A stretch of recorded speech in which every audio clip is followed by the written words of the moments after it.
உறுதியான இருதயத்தின் இரகசியம்.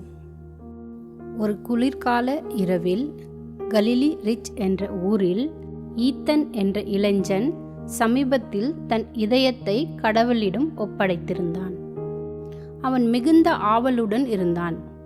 ஒவ்வொரு காலையிலும் ஜெபிப்பதும் இரவு அதிக நேரம் பைபிள் வாசிப்பதுமாய் வழக்கமாக கொண்டிருந்தான். அவன் அடிக்கடி தன் நண்பர்களிடம், நான் இனி ஒருபோதும் என் பழைய வழிகளுக்கு திரும்ப மாட்டேன் என்று சொல்வான்.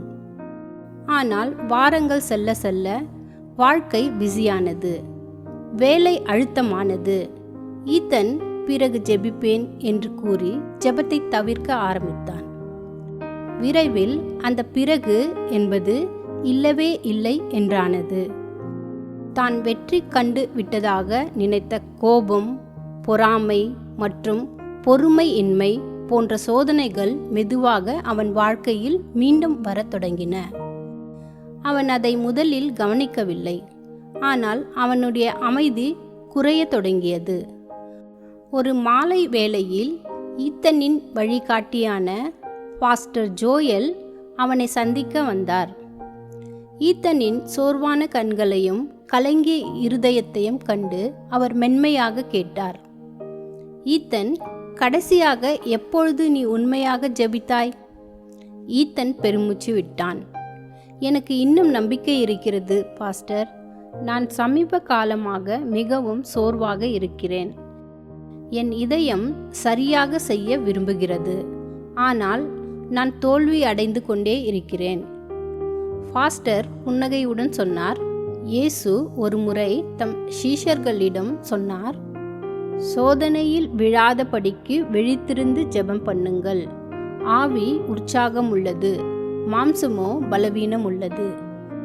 நம் இதயங்கள் விசுவாசத்தால் நிறைந்திருந்தாலும் நம் உடலும் மனமும் நம்மை தோல்வியடைய செய்யலாம் என்பதை அவர் அறிந்திருந்தார். அதனால்தான் ஜெபம் என்பது பலமானவர்களுக்கானது அல்ல, தாங்கள் பலவீனமானவர்கள் என்று அறிந்தவர்களுக்கானது.